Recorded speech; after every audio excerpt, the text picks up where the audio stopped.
Fala galera, vocês estão bom? Eu tô bem, espero que vocês também. Para quem não me conhece ainda, eu sou o professor Matheus Rocha. Na aula de hoje a gente vai falar um pouco sobre placas tectônicas. Uau!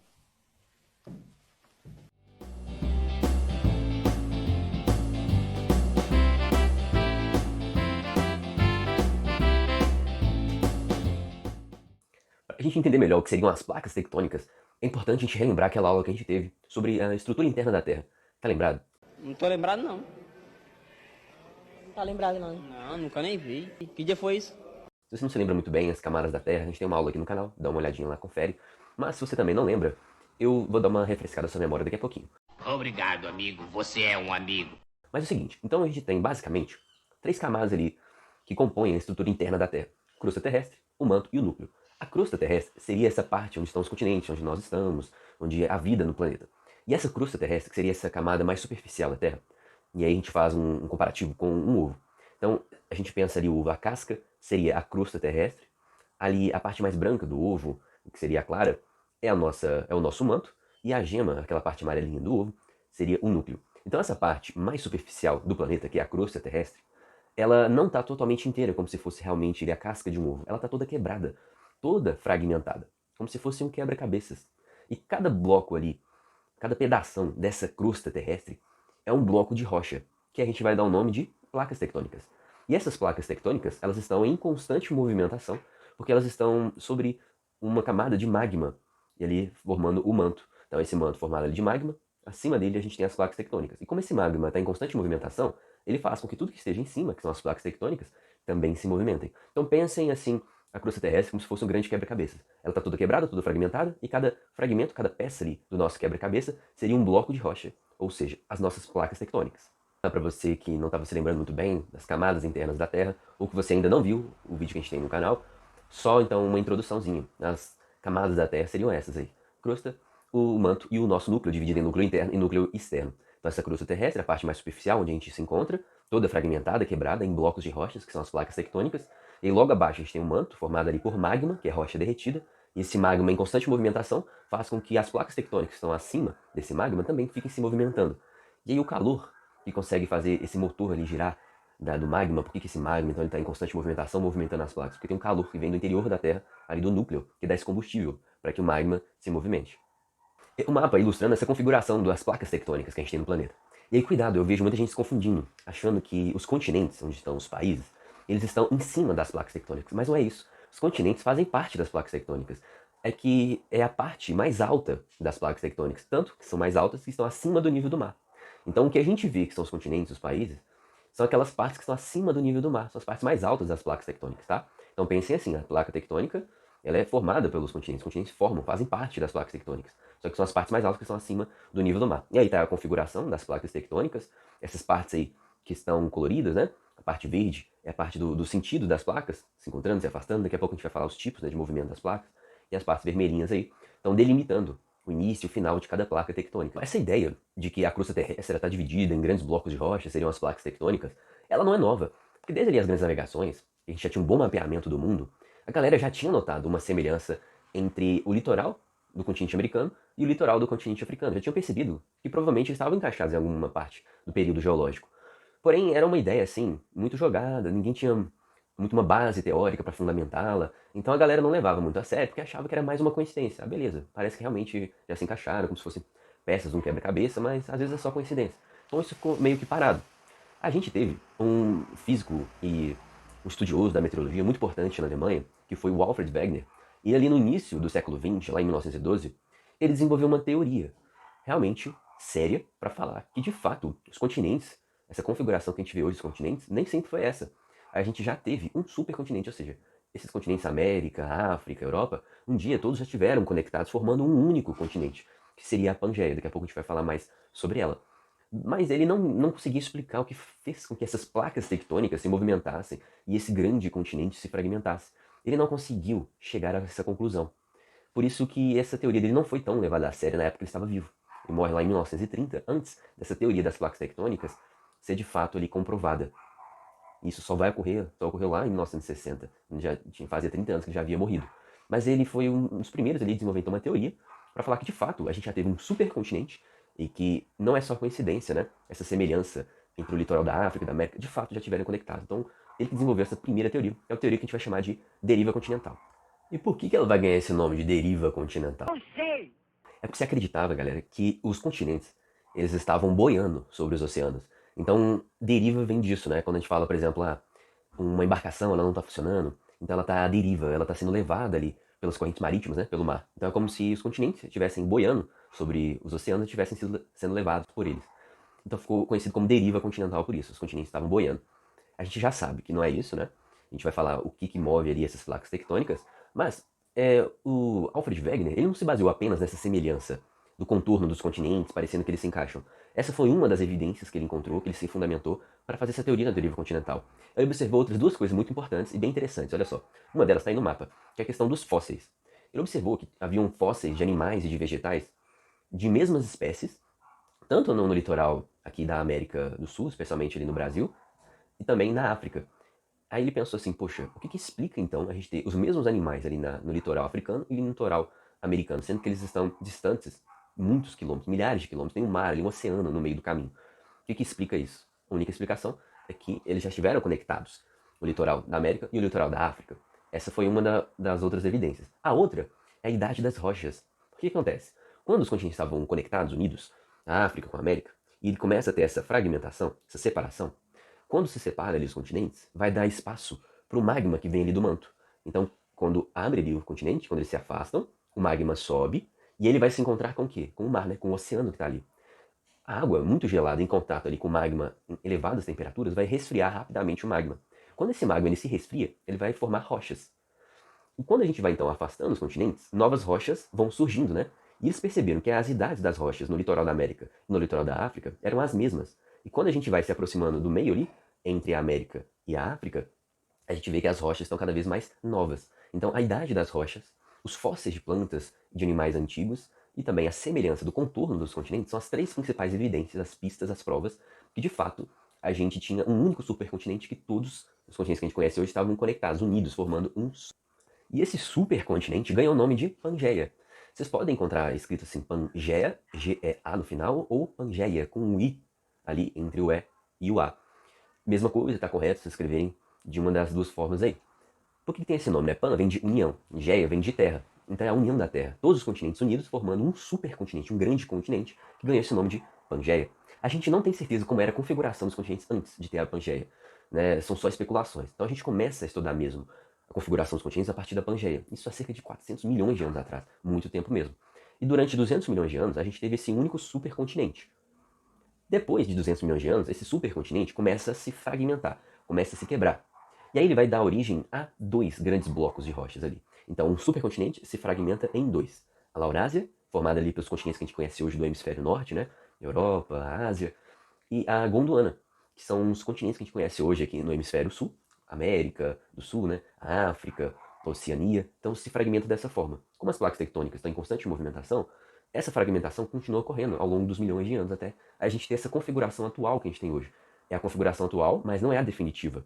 Porque o movimento das placas continua acontecendo. A gente não consegue perceber, porque é muito devagar, cerca de 2 a 3 centímetros por ano, que é as placas tectônicas em movimento, né? Então é algo que a gente não consegue perceber, mas continua esse movimento de separação dos continentes.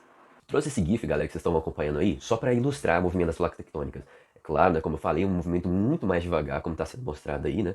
Mas é só para ilustrar mesmo, porque se eu fosse colocar ali na velocidade mesmo, que é o deslocamento das placas tectônicas, a gente ia ficar aqui milhares de anos para acompanhar esse movimento das placas. 2000 anos depois.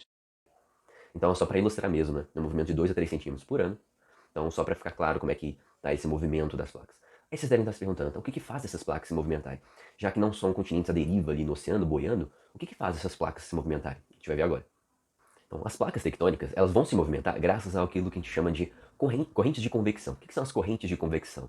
Basicamente é o seguinte, embaixo das placas tectônicas, a gente tem ali a primeira camada ali do manto, que é o manto superior, que a gente tem ali o que a gente chama de astenosfera, e ela é composta por magma, que é rocha derretida. Só que esse magma não está parado. A gente tem um calor que vem ali do interior da Terra, do núcleo, que esquenta ali o magma, e quando ele se esquenta, ele fica mais leve, menos denso, e ele vai começar a subir, como vocês estão acompanhando aí no GIF. Quando ele vai subindo, se aproximando das partes mais superiores do manto, ele vai se resfriando, porque ele está se afastando do núcleo, onde é muito quente. Então, quando ele vai se resfriando, ele vai ficando mais pesado, mais denso. E aí ele cai. Quando ele cai, ele volta a se esquentar e subir. Então ele fica nesse movimento de subida e de descida, que a gente chama de convecção. É esse movimento de subida e descida. Acontece com o ar na atmosfera, por exemplo, né? É o mesmo esquema. Quando você esquenta também a água numa panela, então tem essa subida da parte mais quente do magma, se resfria, fica denso, pesado, desce. Quando ele faz esse movimento, tá vendo? Parece então como se fosse ali uma esteira rolante. Ele vai movimentar tudo que está acima dele, que no caso são as placas tectônicas. Então as placas tectônicas elas vão sendo movimentadas por conta daquilo que a gente chama de correntes de convecção.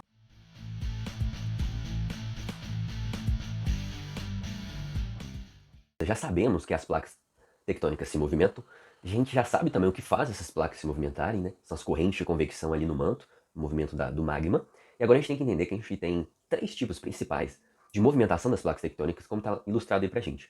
A gente tem um movimento de encontro de placas, de choque, uma placa bate na outra, é o que a gente chama de movimento convergente, então um movimento ali de batida, de choque. Você pensa assim, ó, quando você está conversando com uma pessoa, vocês estão discutindo, e vocês chegam num consenso, vocês concordam um com o outro, vocês estão convergindo. A ideia de vocês está convergindo.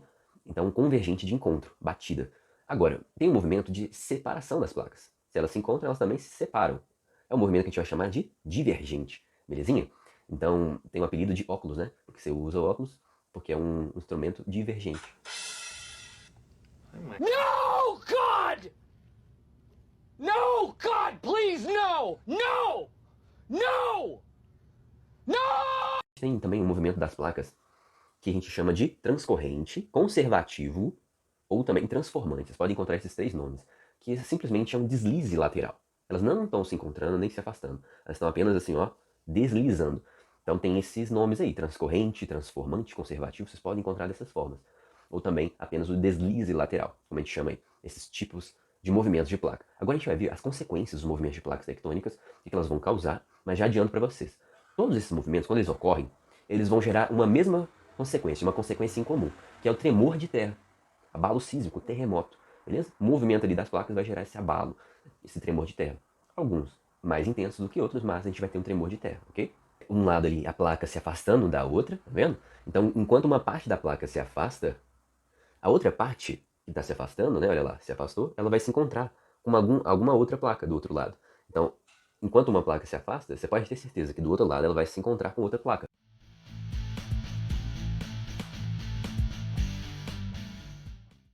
Então, no movimento convergente, vocês estão acompanhando aí o movimento das setinhas, a gente tem um encontro, o choque das placas tectônicas. Qual que vai ser a consequência? Já vimos que uma das consequências é a questão dos terremotos, tremores de terra, o abalo sísmico. Além disso, o que mais que a gente vai ter como consequência? Muito importante. Formação de montanhas, cordilheira de montanhas, cadeias de montanhas. Por quê? Uma placa, quando ela se choca com a outra, você vai ter diferença ali de peso, de densidade de uma placa para outra. Aquela placa que é mais pesadinha, mais densa, quando ela se choca com a placa que é mais leve, menos densa, ela vai descer, fazendo o que a gente chama ali do movimento de subducção. Então está descendo. Quando ele faz essa descida, ele está empurrando a outra placa e está dobrando essa placa. Esse dobramento vai dar origem às montanhas. Tranquilo? Outra coisa que é legal que acontece, quando essa placa está descendo, essa placa tectônica é o quê? Rocha, né? Um bloco de rocha. Ela vai descendo para onde? Para o manto, né? Onde tem magma e temperaturas muito elevadas. Essa rocha que está descendo, ela vai ser esquentada e vai passar por um processo de fusão. Essa rocha vai ser derretida e a pressão vai ser tão grande que vai empurrar, que vai explodir, jogando esse magma para cima. E ele vai bater na placa que está ali do lado. Então desceu, subducção, explodiu, jogou o magma para cima, ele vai começar a bater aqui na placa tectônica e pode conseguir então quebrar essa placa tectônica e esse magma vazar, dando origem a uma erupção vulcânica. Também acontece dessa forma. Um exemplo que a gente tem aí de encontro de placas tectônicas, a gente vai ver agora. Tá aí então um exemplo. Você tem a placa de Nazca, que é uma placa então oceânica, se chocando, se encontrando com a placa sul-americana, que é uma placa continental. Por que eu estou falando isso? Você tem placas que são oceânicas e continentais. Você pode tanto ter um encontro de placas oceânicas com oceânicas, placas continentais com continentais, ou então uma placa oceânica se encontrando com uma placa continental. É o caso aí, então, da placa de Nazca, oceânica se encontrando com a placa continental, a placa sul-americana. Esse encontro, a gente viu, choque de placas tectônicas, vai dar origem ao quê? Montanhas. E a gente tem uma cordilheira de montanhas ali específica, que é a Cordilheira dos Andes, por conta desse encontro, esse choque dessas duas placas. Então coloquei ilustrando para vocês aí, ó, a Cordilheira dos Andes, à esquerda, e à direita vocês estão vendo o mapa com as placas tectônicas, né? E aí as setinhas apontando uma para outra, esse encontro de placas. Então nessa linha escura entre essas duas placas, a de Nazca e a placa ali sul-americana, você tem a Cordilheira dos Andes, que passa ali, então, na América do Sul. Vocês estão observando ali a localização do Brasil, como ele está mais distante dessa parte de encontro de placas? ele está basicamente no meio, no centro de uma grande placa tectônica, a placa sul-americana, esse é o motivo que explica a gente não ter tremores de terra, terremotos tão intensos aqui no Brasil. Você deve estar falando, professor, tem terremotos aqui no Brasil, já aconteceu numa cidade. Acontece mesmo, só que são tremores de baixa intensidade, porque a gente está muito distante do limite das placas, onde elas se encontram. Então, é muito comum em questões você ter essa pergunta, né? Por que no Brasil a gente não tem, então, terremotos de grande intensidade?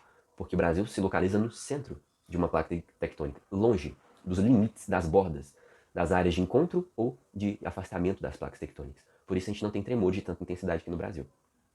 Mais um exemplo aí para vocês de encontro de placas tectônicas. Agora a gente tem um encontro de duas placas que são continentais, como vocês estão vendo aí no GIF, na animação. Uma que é a placa indiana, isso que está se deslocando aí, tá vendo? Saindo do continente africano é a placa indiana, onde hoje tem a Índia.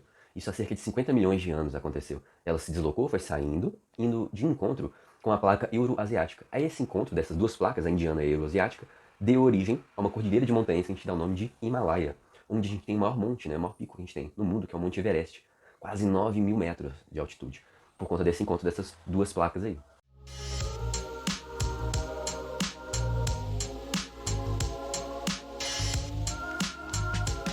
Parou? Desculpa interromper, mas só para não deixar que vocês se esqueçam de se inscrever no canal, deixar o like e compartilhar o vídeo, para a gente poder continuar com o nosso canal, com o nosso projeto. A ajuda de vocês é muito importante, beleza? Então agora vamos voltar para a aula. Pessoal, e o movimento então divergente? A gente já viu o movimento de encontro, de choque de placas, o resultado são os tremores de terra e a formação de montanhas, e o movimento divergente é aquele então de separação, que as placas tectônicas elas vão então se separar.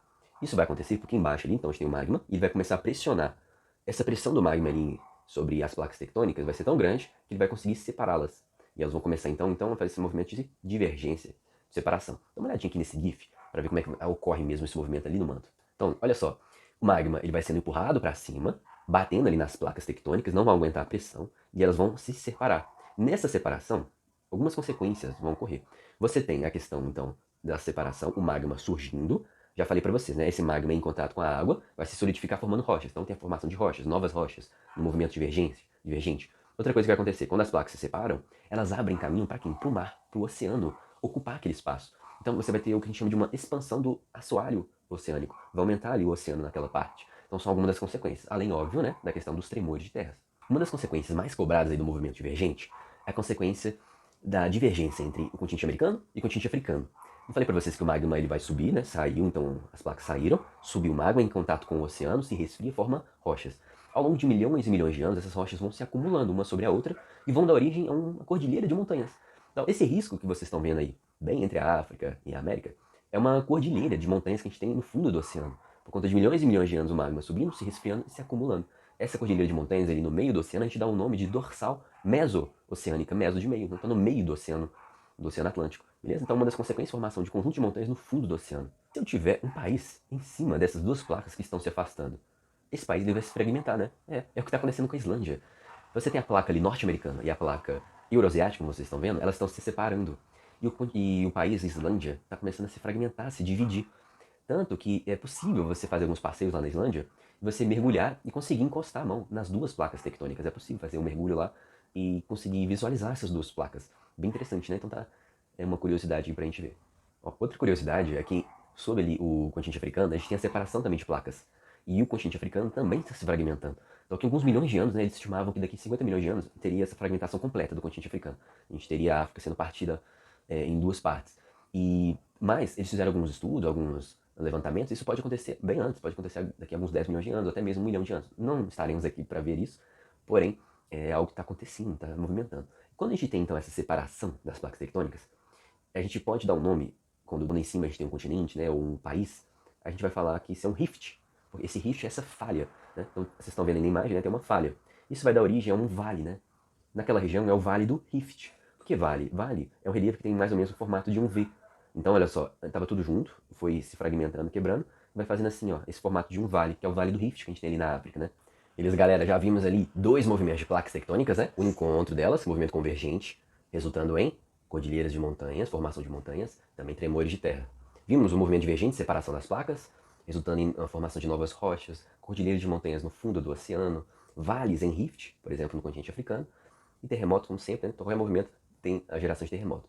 E o último movimento que a gente vai ver aqui é o movimento que a gente chama de transcorrente, transformante, ou até mesmo conservativo, que é um deslize lateral entre as placas, como vocês estão acompanhando. Elas nem estão se chocando nem estão se afastando, estão apenas deslizando lateralmente. E eu vou mostrar para vocês um exemplo de como que isso vai resultar, né? O que que isso vai resultar na paisagem, no relevo. Dá uma olhadinha. O exemplo mais famoso de uma consequência do movimento transcorrente, transformante, conservativo, esse deslize lateral das placas, é o que a gente chama de falha de Sanders, ou falha de Santo André, no bom português, ali no estado da Califórnia, nos Estados Unidos. Está bem marcado em vermelho, né, onde fica ali a Califórnia. E é uma falha gigantesca, mais de 1.000 quilômetros de extensão essa falha, né? E ela é causada por esse deslize lateral. Estima-se, né, que pode acontecer a qualquer momento um grande tremor de terra ali no estado da Califórnia, né? Porque é uma região de muita instabilidade. Então, se houver esse deslize, quando ele ocorre, ele libera uma energia muito grande sobre as rochas e isso vai causar um tremor, um abalo sísmico. Tanto que a gente tem filmes sobre isso, né? Um dos mais famosos é Terremoto, a Falha em Sanders. É um filme muito exagerado, né, sobre as consequências de um terremoto, mas ele fala exatamente dessa região, da Falha de Sanders. Um terremoto de proporções históricas. Terremoto, a falha de San André. Então foi isso, pessoal. Muito obrigado por terem ficado aí até o final do vídeo. Espero que vocês tenham gostado de mais uma aula. Se vocês curtem o canal, gostam dos nossos vídeos, dos nossos conteúdos, não deixem de se inscrever, de compartilhar, de curtir os vídeos, deixar comentários. Isso ajuda demais a gente poder crescer com o nosso canal, com o nosso projeto, beleza? Saudações geográficas e até a próxima.